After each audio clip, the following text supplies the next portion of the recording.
ನಮಸ್ತೆ ಫ್ರೆಂಡ್ಸ್, ರಾಜ್ ಜಾಬ್ಸ್ಗೆ ಸ್ವಾಗತ. ಫ್ರೆಂಡ್ಸ್, ಮಂಡೆಯಿಂದ ನೋಡಿ ನೇಮಕಾತಿಯ ಒಂದು ಹೊಸ ಅಧಿಸೂಚನೆ ಬಿಡುಗಡೆಯಾಗಿದೆ. ಅಂಚೆ ಇಲಾಖೆಯಲ್ಲಿ ನೇಮಕಾತಿಯ ಒಂದು ಹೊಸ ಅಧಿಸೂಚನೆ ಆಗಿರುತ್ತೆ. ಹೋದ್ಮೇಲೆ ಫಿಮೇಲ್ ಪುರುಷ ಮತ್ತು ಮಹಿಳಾ ಅಭ್ಯರ್ಥಿಗಳು ಇಬ್ಬರು ಈ ಒಂದು ಹುದ್ದೆಗಳಿಗೆ ಅರ್ಜಿಗಳನ್ನ ಸಲ್ಲಿಸಬಹುದು. ಜಸ್ಟ್ ನೀವೇನಾದರೂ SLC ಪಾಸ್ ಆಗಿದ್ದರೆ ಈ ಒಂದು ಹುದ್ದೆಗಳಿಗೆ ಅರ್ಜಿಗಳನ್ನ ಸಲ್ಲಿಸಬಹುದಾಗಿರುತ್ತೆ ನೋಡಿ. ಇನ್ನು ಫ್ರೆಂಡ್ಸ್, ಈ ಒಂದು ಹುದ್ದೆಗಳು ಕಾಯಂ ಉದ್ಯೋಗಗಳಾಗಿರ್ತವೆ. ಯಾವುದೇ ಪರೀಕ್ಷೆ ನೋಡಿ, ಯಾವುದೇ ಲಿಖಿತ ಪರೀಕ್ಷೆ ಇಲ್ಲದೆ ನೇರ ಸಂದರ್ಶನದ ಮೂಲಕ, ಕೇವಲ ನೇರ ಸಂದರ್ಶನದ ಮೂಲಕ ಆಯ್ಕೆಯನ್ನು ಮಾಡಿಕೊಳ್ಳಲಾಗುತ್ತೆ. ಹಾಗೇನ ಆಗಸ್ಟ್ 24 ಬೆಳಗ್ಗೆ 11 ಗಂಟೆಗೆ ಇಂಟರ್ವ್ಯೂ ಇರುತ್ತೆ. ಫ್ರೆಂಡ್ಸ್, ಈ ಒಂದು ಆಗಸ್ಟ್ 24 ಅಪ್ಲೈ ಮಾಡಲಿಕ್ಕೆ ಕೊನೆಯ ದಿನಾಂಕ ಆಗಿರುತ್ತೆ ನೋಡಿ. ಮಂಡ್ಯ ಅಂಚೆ ಕಚೇರಿಯಲ್ಲಿ ನಡೆಯುವ ಸಂದರ್ಶನಕ್ಕೆ ಅಗತ್ಯ ದಾಖಲಾತಿಗಳೊಂದಿಗೆ ಹಾಜರಾಗಬೇಕಾಗುತ್ತೆ ಅಂತ ಹೇಳಿದ್ದಾರೆ.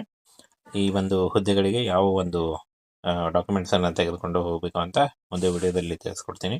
ವಿಡಿಯೋನ ಕೊನೆವರೆಗೆ ನೋಡಿ. ಫ್ರೆಂಡ್ಸ್, ಇಲ್ಲಿ ಕಾಣಿಸ್ತಾ ಇದೆ ನೋಡಿ, ಪೋಸ್ಟಲ್ ಸಖಿ ಹುದ್ದೆಗಳಿಗೆ ನೇಮಕಾತಿ ಆಗ್ತಾ ಇದೆ. ಇನ್ನು ಆಗಸ್ಟ್ 24ರಂದು ಅರ್ಜಿ ಸಲ್ಲಿಸಲಿಕ್ಕೆ ಕೊನೆಯ ದಿನಾಂಕ ಆಗಿರುತ್ತೆ. ಇನ್ನು SLC ಪಾಸ್ ಆದಂಥ ಅಭ್ಯರ್ಥಿಗಳು ಅರ್ಜಿಗಳನ್ನ ಸಲ್ಲಿಸಬಹುದಾಗಿರುತ್ತೆ ನೋಡಿ. ಇನ್ನು ಫ್ರೆಂಡ್ಸ್, ಈ ಒಂದು ಹುದ್ದೆಗಳು ಕಾಯಂ ಉದ್ಯೋಗಗಳಾಗಿರ್ತವೆ. ಲಿಖಿತ ಪರೀಕ್ಷೆ ಇರುತ್ತೆ, ಲಿಖಿತ ಪರೀಕ್ಷೆ ಇರೋದಿಲ್ಲ. ಹಾಗೆ ನೇರ ಸಂದರ್ಶನದ ಮೂಲಕ ಆಯ್ಕೆಯನ್ನು ಮಾಡಿಕೊಳ್ಳಲಾಗುತ್ತೆ.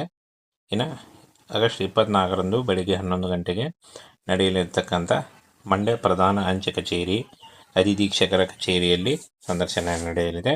ಈ ಒಂದು ಹುದ್ದೆಗಳಿಗೆ ಕರ್ನಾಟಕದ ಯಾವುದೇ ಡಿಸ್ಟಿಕ್ಕಿಂದ ಕೂಡ ನೀವು ಅರ್ಜಿಗಳನ್ನು ಸಲ್ಲಿಸಬಹುದು. ಯಾವ ದಾಖಲೆಗಳನ್ನು ತೆಗೆದುಕೊಂಡು ಹೋಗಬೇಕು ಅಂತ ನೋಡೋದಾದರೆ, ಆಧಾರ್ ಕಾರ್ಡು, ಅಂಚೆ ಕಚೇರಿ ಉಳಿತಾಯ ಖಾತೆಯ ಪ್ರತಿ, SLC ಅಂಕಪಟ್ಟಿ ಮತ್ತು ಸ್ವಸಹಾಯ ಸಂಘದ ಗುರುತಿನ ಚೀಟಿ ಇದ್ದರೆ, ಇಲ್ಲ ಅಂದರೆ ನಡೆಯುತ್ತೆ.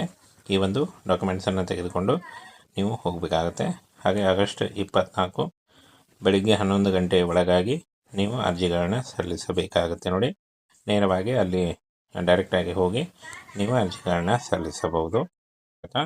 ಅಂತ ಮಂಡೆಯಿಂದ ನೋಡಿ ನೇಮಕಾತಿಯ ಒಂದು ಹೊಸ ಅಧಿಸೂಚನೆ ಬಿಡುಗಡೆಯಾಗಿದೆ. ಅಂಚೆ ಇಲಾಖೆಯಲ್ಲಿ ನೇಮಕಾತಿಯ ಒಂದು ಹೊಸ ಅಧಿಸೂಚನೆ ಆಗಿರುತ್ತೆ. ಹೋದ್ಮೇಲೆ ಫಿಮೇಲ್ ಪುರುಷ ಮತ್ತು ಮಹಿಳಾ ಅಭ್ಯರ್ಥಿಗಳು ಇಬ್ಬರು ಈ ಒಂದು ಹುದ್ದೆಗಳಿಗೆ ಅರ್ಜಿಗಳನ್ನ ಸಲ್ಲಿಸಬಹುದು. ಜಸ್ಟ್ ನೀವೇನಾದರೂ SLC ಪಾಸ್ ಆಗಿದ್ದರೆ ಈ ಒಂದು ಹುದ್ದೆಗಳಿಗೆ ಅರ್ಜಿಗಳನ್ನ ಸಲ್ಲಿಸಬಹುದಾಗಿರುತ್ತೆ ನೋಡಿ. ಇನ್ನು ಫ್ರೆಂಡ್ಸ್, ಈ ಒಂದು ಹುದ್ದೆಗಳು ಕಾಯಂ ಉದ್ಯೋಗಗಳಾಗಿರ್ತವೆ. ಯಾವುದೇ ಪರೀಕ್ಷೆ ನೋಡಿ, ಯಾವುದೇ ಲಿಖಿತ ಪರೀಕ್ಷೆ ಇಲ್ಲದೆ ನೇರ ಸಂದರ್ಶನದ ಮೂಲಕ, ಕೇವಲ ನೇರ ಸಂದರ್ಶನದ ಮೂಲಕ ಆಯ್ಕೆಯನ್ನು ಮಾಡಿಕೊಳ್ಳಲಾಗುತ್ತೆ. ಹಾಗೇನ ಆಗಸ್ಟ್ 24 ಬೆಳಗ್ಗೆ 11 ಗಂಟೆಗೆ ಇಂಟರ್ವ್ಯೂ ಇರುತ್ತೆ. ಫ್ರೆಂಡ್ಸ್, ಈ ಒಂದು ಆಗಸ್ಟ್ 24 ಅಪ್ಲೈ ಮಾಡಲಿಕ್ಕೆ ಕೊನೆಯ ದಿನಾಂಕ ಆಗಿರುತ್ತೆ ನೋಡಿ. ಮಂಡ್ಯ ಅಂಚೆ ಕಚೇರಿಯಲ್ಲಿ ನಡೆಯುವ ಸಂದರ್ಶನಕ್ಕೆ ಅಗತ್ಯ ದಾಖಲಾತಿಗಳೊಂದಿಗೆ ಹಾಜರಾಗಬೇಕಾಗುತ್ತೆ ಅಂತ ಹೇಳಿದ್ದಾರೆ. ಈ ಒಂದು ಹುದ್ದೆಗಳಿಗೆ ಯಾವ ಒಂದು ಡಾಕ್ಯುಮೆಂಟ್ಸನ್ನು ತೆಗೆದುಕೊಂಡು ಹೋಗಬೇಕು ಅಂತ ಮುಂದೆ ವಿಡಿಯೋದಲ್ಲಿ ತಿಳಿಸ್ಕೊಡ್ತೀನಿ. ವಿಡಿಯೋನ ಕೊನೆವರೆಗೆ ನೋಡಿ. ಫ್ರೆಂಡ್ಸ್, ಇಲ್ಲಿ ಕಾಣಿಸ್ತಾ ಇದೆ ನೋಡಿ, ಪೋಸ್ಟಲ್ ಸಖಿ ಹುದ್ದೆಗಳಿಗೆ ನೇಮಕಾತಿ ಆಗ್ತಾ ಇದೆ. ಇನ್ನು ಆಗಸ್ಟ್ 24ರಂದು ಅರ್ಜಿ ಸಲ್ಲಿಸಲಿಕ್ಕೆ ಕೊನೆಯ ದಿನಾಂಕ ಆಗಿರುತ್ತೆ. ಇನ್ನು SLC ಪಾಸ್ ಆದಂಥ ಅಭ್ಯರ್ಥಿಗಳು ಅರ್ಜಿಗಳನ್ನ ಸಲ್ಲಿಸಬಹುದಾಗಿರುತ್ತೆ ನೋಡಿ. ಇನ್ನು ಫ್ರೆಂಡ್ಸ್, ಈ ಒಂದು ಹುದ್ದೆಗಳು ಕಾಯಂ ಉದ್ಯೋಗಗಳಾಗಿರ್ತವೆ. ಲಿಖಿತ ಪರೀಕ್ಷೆ ಇರುತ್ತೆ, ಲಿಖಿತ ಪರೀಕ್ಷೆ ಇರೋದಿಲ್ಲ. ಹಾಗೆ ನೇರ ಸಂದರ್ಶನದ ಮೂಲಕ ಆಯ್ಕೆಯನ್ನು ಮಾಡಿಕೊಳ್ಳಲಾಗುತ್ತೆ. ಇನ್ನು ಆಗಸ್ಟ್ 24ರಂದು ಬೆಳಿಗ್ಗೆ 11 ಗಂಟೆಗೆ ನಡೆಯಲಿರ್ತಕ್ಕಂಥ ಮಂಡ್ಯ ಪ್ರಧಾನ ಅಂಚೆ ಕಚೇರಿ ಅಧೀಕ್ಷಕರ ಕಚೇರಿಯಲ್ಲಿ ಸಂದರ್ಶನ ನಡೆಯಲಿದೆ.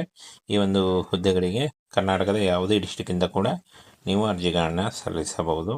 ಯಾವ ದಾಖಲೆಗಳನ್ನು ತೆಗೆದುಕೊಂಡು ಹೋಗಬೇಕು ಅಂತ ನೋಡೋದಾದರೆ, ಆಧಾರ್ ಕಾರ್ಡು, ಅಂಚೆ ಕಚೇರಿ ಉಳಿತಾಯ ಖಾತೆಯ ಪ್ರತಿ, SLC ಅಂಕಪಟ್ಟಿ ಮತ್ತು ಸ್ವಸಹಾಯ ಸಂಘದ ಗುರುತಿನ ಚೀಟಿ ಇದ್ದರೆ, ಇಲ್ಲ ಅಂದರೆ ನಡೆಯುತ್ತೆ. ಈ ಒಂದು ಡಾಕ್ಯುಮೆಂಟ್ಸನ್ನು ತೆಗೆದುಕೊಂಡು ನೀವು ಹೋಗಬೇಕಾಗತ್ತೆ. ಹಾಗೆ ಆಗಸ್ಟ್ 24 ಬೆಳಿಗ್ಗೆ 11 ಗಂಟೆ ಒಳಗಾಗಿ ನೀವು ಅರ್ಜಿಗಳನ್ನ ಸಲ್ಲಿಸಬೇಕಾಗುತ್ತೆ ನೋಡಿ. ನೇರವಾಗಿ ಅಲ್ಲಿ ಡೈರೆಕ್ಟಾಗಿ ಹೋಗಿ ನೀವು ಅರ್ಜಿಗಳನ್ನ ಸಲ್ಲಿಸಬಹುದು.